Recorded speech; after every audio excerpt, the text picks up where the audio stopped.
The beeping of my son's heart monitor echoed through the hospital room as I clutched the denial letter from my parents' accountant. Outside, through the dreary hospital windows, I could see the ocean. The same ocean where my brother Marcus's new beach house was being built, funded by our parents' family emergency fund. "I'm sorry, Olivia," my father's message read. "The fund is depleted after Marcus's house. Tommy's surgery will have to wait. He's young, he'll bounce back." Bounce back. As if my 8-year-old son's congenital heart condition was just a scraped knee. I looked at Tommy, sleeping fitfully in his hospital bed. His chest rose and fell irregularly, each breath a reminder of the time we were running out of. The doctors had been clear. Without the surgery in the next month, his condition would deteriorate beyond repair. My phone buzzed with another message, this time from Marcus, sending photos of his beach house construction. "Check out the infinity pool," he wrote. "Mom and Dad really outdid themselves. $500,000 well spent." I fought back tears, remembering yesterday's conversation with my parents. $85,000 isn't that much, I had pleaded. It's literally life or death for Tommy. "We can't play favorites, Olivia," Mom had said, sipping her expensive wine. "We just gave Marcus his share. It wouldn't be fair to dip into our retirement now." "Fair?" I choked out. "You're comparing a luxury beach house to my son's heart surgery." "Marcus has worked hard," Dad had interjected. "He deserves this reward. Besides, can't you get a loan?" A loan. As if I hadn't already mortgaged my house, sold my car, and emptied my savings. As a single mother and teacher, I'd stretched every dollar, but it wasn't enough. The insurance covered only part of the specialized surgery Tommy needed. A soft knock at the hospital door pulled me from my thoughts. It was Dr. Rivera, Tommy's cardiologist. "How are his numbers today?" I asked, trying to sound strong. She checked his charts, her expression grave. "They're declining faster than we anticipated. Olivia, if we don't do the surgery within 3 weeks." She didn't need to finish. I knew what was at stake. My phone buzzed again, another message from Marcus. "Having the housewarming party next weekend. Dad's buying the yacht to dock here too." A yacht. While my son fought for his life. "Ms. Mitchell." A man in a crisp suit appeared at the door. "I'm James Wheeler, your grandfather's attorney. May I have a moment?" Grandpa George had passed away 2 months ago. I'd missed the funeral because Tommy had been in the hospital. "Your grandfather left specific instructions for me to check on you today," Mr. Wheeler said, pulling out a thick envelope. "He wanted me to verify if your parents had helped with Tommy's surgery." I shook my head, confusion mixing with grief. "They refused. Said they'd spent the family emergency fund on Marcus's beach house." Mr. Wheeler's expression hardened. "I see. Your grandfather suspected this might happen. That's why he made certain arrangements." He opened the envelope, revealing documents that made my hands shake. 2 years ago, your grandfather secretly established a medical trust for Tommy. He knew about the heart condition and your parents' priorities. The trust contains $2 million specifically for Tommy's medical care. I collapsed into the chair beside Tommy's bed. $2 million? Additionally, Mr. Wheeler continued, he left you controlling interest in the family company. 51% of the shares. Your parents and Marcus aren't aware of this yet. The official reading is tomorrow. My mind spun. The family company. The one my parents had used to fund their lavish gifts to Marcus. The one they claimed was too complex for me to understand. Your grandfather's note, Mr. Wheeler said, handing me a sealed envelope. He asked that you read it alone. After he left, I opened Grandpa's letter with trembling fingers. My dearest Olivia, I've watched your parents favor Marcus your entire life, but I stayed quiet, hoping they'd change. When they dismissed Tommy's condition while funding Marcus's extravagances, I knew I had to act. The company shares are your shield and sword. Use them wisely. The medical trust is your guarantee that Tommy will get the care he needs. Your parents and brother will learn about this tomorrow, but I wanted you to know first to be prepared for their reaction. Remember, true family protects its own. Love, Grandpa George. Tommy stirred in his bed, his eyes fluttering open. Mom, are you crying? I wiped my tears, managing a smile. Happy tears, baby. We're getting your surgery. Everything's going to be okay. My phone buzzed again. A message from my parents. Family meeting tomorrow at the lawyer's office. Mandatory attendance. I looked at their message, then at Tommy, then at the company documents in my hands. For years, I'd watched them favor Marcus, dismiss my needs, and now endanger my son's life. Tomorrow, they would learn that karma sometimes comes in the form of a grandfather's careful planning.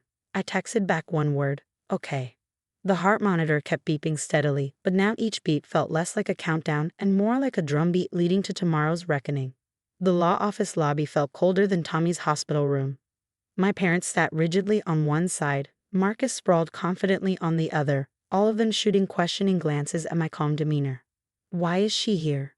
Marcus whispered loudly to Mom. This is about the company's succession. Before anyone could respond, Mr. Wheeler entered, carrying the familiar thick folder of documents. Shall we begin? Dad straightened his tie. Just formalities, right? The company transfers to Marcus as discussed.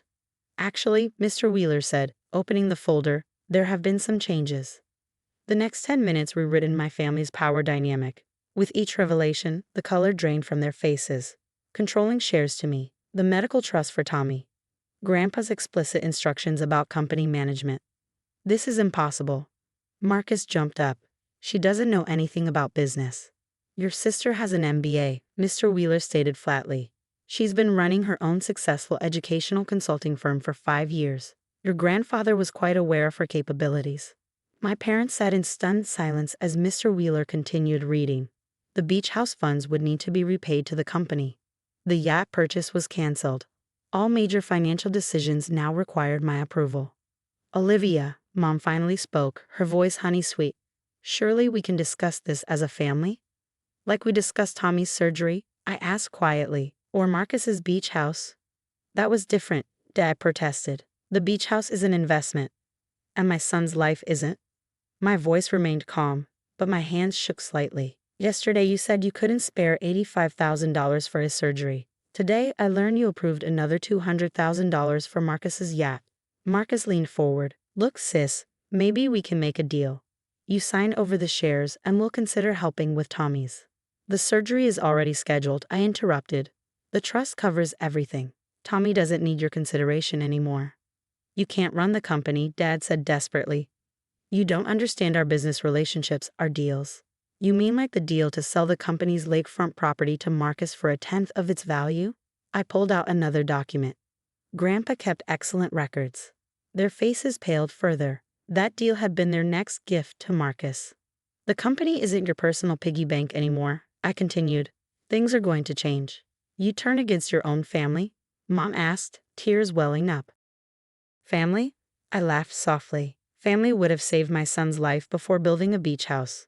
Family wouldn't have watched me mortgage my house while buying Marcus a yacht. Mr. Wheeler cleared his throat. There's more.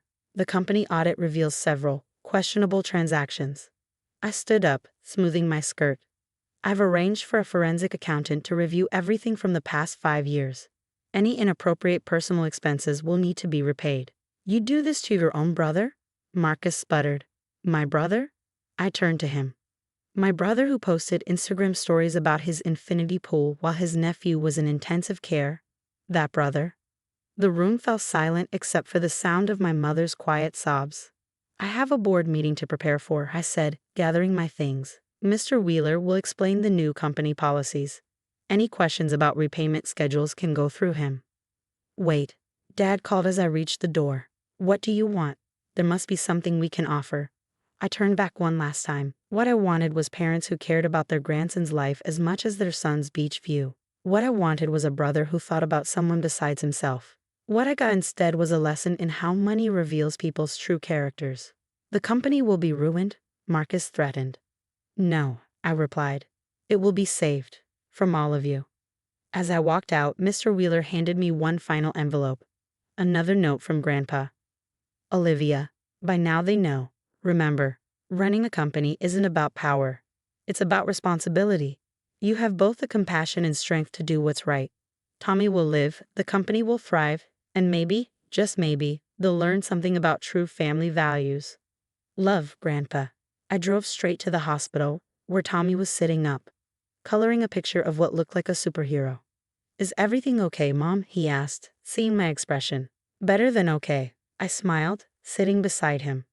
How about after your surgery, we take that trip to Disney World you've been asking about? His eyes lit up. Really? But I thought we couldn't afford it. Things have changed, I said, helping him with his coloring. Sometimes life has a way of balancing things out. My phone buzzed with messages from my parents and Marcus, but I ignored them. Tomorrow, I'd start reviewing the company books. Tomorrow, I'd begin reshaping the family legacy. Tomorrow, I'd show them what real business leadership looks like. But today was for Tommy. Today was for watching my son color his superhero picture, his heart monitor beeping steadily, his future finally secure. 3 months after Tommy's successful surgery, I sat in what used to be my father's office, reviewing the latest company reports. The changes had been swift and significant. The forensic audit had uncovered years of personal expenses disguised as business costs, all benefiting Marcus and my parents. A knock on my door interrupted my thoughts. It was Marcus, looking considerably less polished than usual. His designer clothes had been replaced by off-the-rack wear, and his usual smugness was gone. The real estate agent listed the beach house, he said, dropping into a chair. Happy now? I closed my laptop. The company's stock has risen 40% since the restructuring. Our employees received their first proper bonus in 5 years. So yes, I'm happy. Mom and Dad had to downsize their house, he continued as if I hadn't spoken. They're living in a regular neighborhood now, like common people. Like I've lived all my life? I raised an eyebrow. How horrifying for them. Before he could respond, my assistant Sarah buzzed in. Tommy's here for lunch, Mrs. Mitchell. Tommy bounded in, his cheeks pink with health, his surgery scar barely visible above his collar. Mom, I got an A on my science project.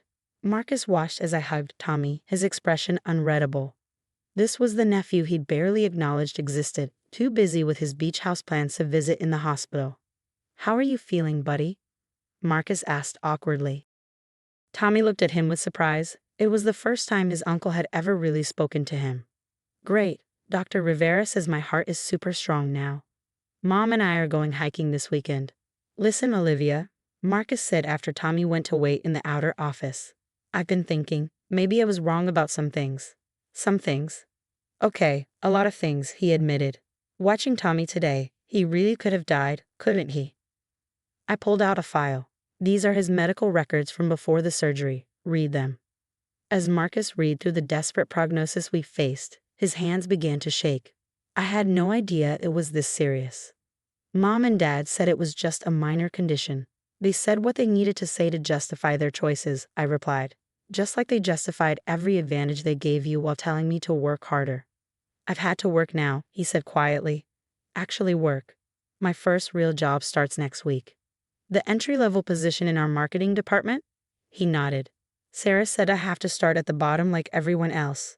No special treatment. Sarah's good at her job. You should listen to her. A notification popped up on my computer. The company's charitable foundation had just funded another pediatric cardiac unit at the city hospital.